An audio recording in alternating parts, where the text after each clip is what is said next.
नमस्कार। कभी सोचा है कि कई हिंदू घरों में जो छोटी छोटी प्रार्थना की किताबें रखी होती हैं, उनके अंदर असल में होता क्या है? आज हम उन्हीं में से एक यानी 40 छंदों वाली चालीसा के रहस्यों को समझने की कोशिश करेंगे। चलिए मिलकर जानते हैं कि ये प्राचीन प्रार्थना आज भी इतनी शक्तिशाली क्यों मानी जाती है।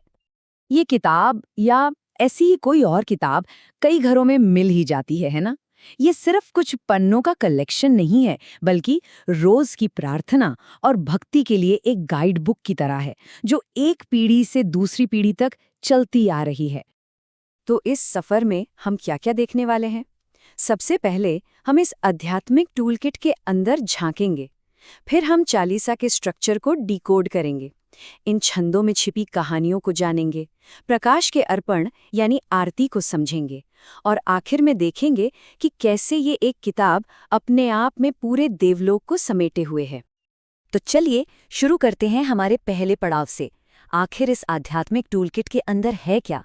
आइए पता लगाते हैं कि ये किताब भक्तों के लिए इतनी खास क्यों है।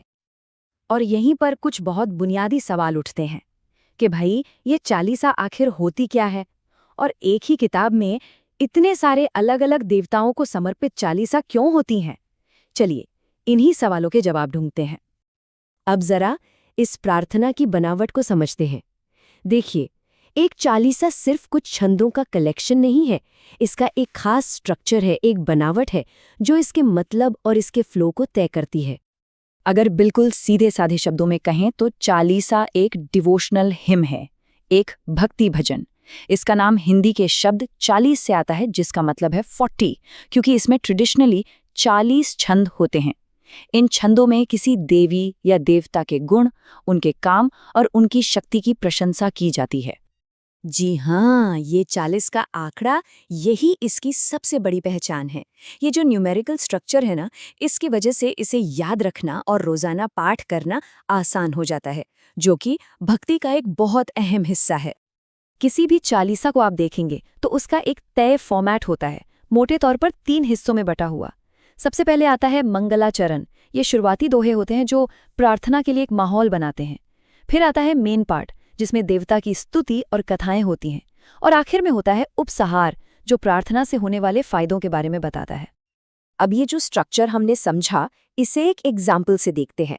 चालीसा सिर्फ तारीफ नहीं होती, ये अक्सर 40 छंदों में एक छोटी सी कहानी भी सुनाती है। और श्री गणेश चालीसा से बेहतर उदाहरण क्या हो सकता है? गणेश चालीसा में उनके जन्म की एक बहुत ही अनोखी कहानी छिपी है। एक छंद में बताया गया है कि कैसे भगवान विष्णु गरुड़ पर सवार होकर एक हाथी का सिर लाए, और फिर भगवान शंकर ने मंत्रों की शक्ति से उसे बालक के शरीर पर लगाकर उसमें जान डाल दी। ये दिखाता है कि चालीसा सिर्फ प्रार्थना नहीं, बल्कि एक पावरफुल स्टोरी टेलिंग का जरिया भी है। और देखिए, यही कहानी है जो गणेश जी को विघ्नहर्ता यानी बाधाओं को दूर करने वाला बनाती है। और यही वजह है कि किसी भी नए काम या पूजा की शुरुआत में उनकी पूजा सबसे पहले की जाती है, ताकि रास्ते की सारी रुकावटें दूर हो जाएं। तो हमने गणेश चालीसा तो देख ली, लेकिन ये किताब सिर्फ एक देवता तक सीमित नहीं है। अरे, ये तो अपने पन्नों में जैसे पूरा का पूरा देवलोक समेटे हुए। चलिए जरा देखते हैं कि इस कलेक्शन का दायरा कितना बड़ा है। जरा इसकी इंडेक्स मतलब विषय सूची पर नजर डालें। शुरुआत होती है बड़े बड़े देवताओं से। यहाँ हम गणेश, राम, शिव और हनुमान जैसे देवताओं को समर्पित सेक्शंस देख सकते हैं, जो हिंदू धर्म में सबसे ज्यादा पूजे जाने वाले देवताओं में से हैं। और फिर देवताओं के बाद बारी आती है देवियों की, जिसमें दुर्गा, लक्ष्मी और सरस्वती जैसी शक्तिशाली देवियां शामिल हैं। ये दिखाता है कि ये संग्रह हिंदू देवलोक के पुरुष और स्त्री दोनों ही रूपों का बराबर सम्मान करता है। और बात यहीं खत्म नहीं होती, जो कि बहुत इंटरेस्टिंग है। ये किताब सूर्य जैसे ग्रहों के देवताओं और यहाँ तक कि रविदास और गोरखनाथ जैसे महान संतों को भी कवर करती है। मतलब इसकी डाइवर्सिटी वाकई कमाल की है। अच्छा, चालीसा को तो हमने समझ लिया। अब इस किताब में एक और बहुत जरूरी चीज मिलती है, आरती यानी प्रकाश का अर्पण। इसका चालीसा से गहरा नाता है, लेकिन इसका मकसद थोड़ा अलग है। आरती मतलब एक ऐसा गीत जिसे पूजा के आखिर में एक जलता हुआ दिया देवता के सामने घुमाते हुए गाया जाता है। ये रोशनी और भक्ति का एक सिंबॉलिक ऑफरिंग है, एक भेंट है। तो फिर चालीसा और आरती में फर्क क्या हुआ? चलिए इसे एकदम आसान भाषा में समझते हैं। चालीसा देवता की कहानी और गुणों का एक डिटेल्ड पार्ट है, एक तरह से पूरी बायोग्राफी। वहीं आरती पूजा के अंत में दिए की रोशनी के जरिए दी जाने वाली एक छोटी और भावुक भेंट है। दोनों मिलकर पूजा के अनुभव को पूरा करते हैं। तो कुल मिलाकर देखें तो ये छोटी सी किताब असल में एक पूरा पैकेज है।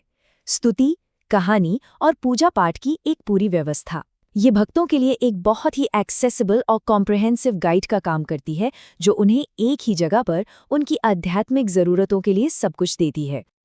और ये सब हमें एक बहुत ही दिलचस्प सवाल पर लाकर छोड़ देता है कि हमारी आज की इस तेज तर्रार मॉडर्न दुनिया में इस तरह की सदियों पुरानी और डिसिप्लिन प्रार्थना आज भी इतनी रेलेवेंट क्यों है? ये एक ऐसा सवाल है जो विश्वास, परंपरा और इंसान के आध्यात्मिक जुड़ाव की कभी न खत्म होने वाली ताकत के बारे में बहुत कुछ कहता है।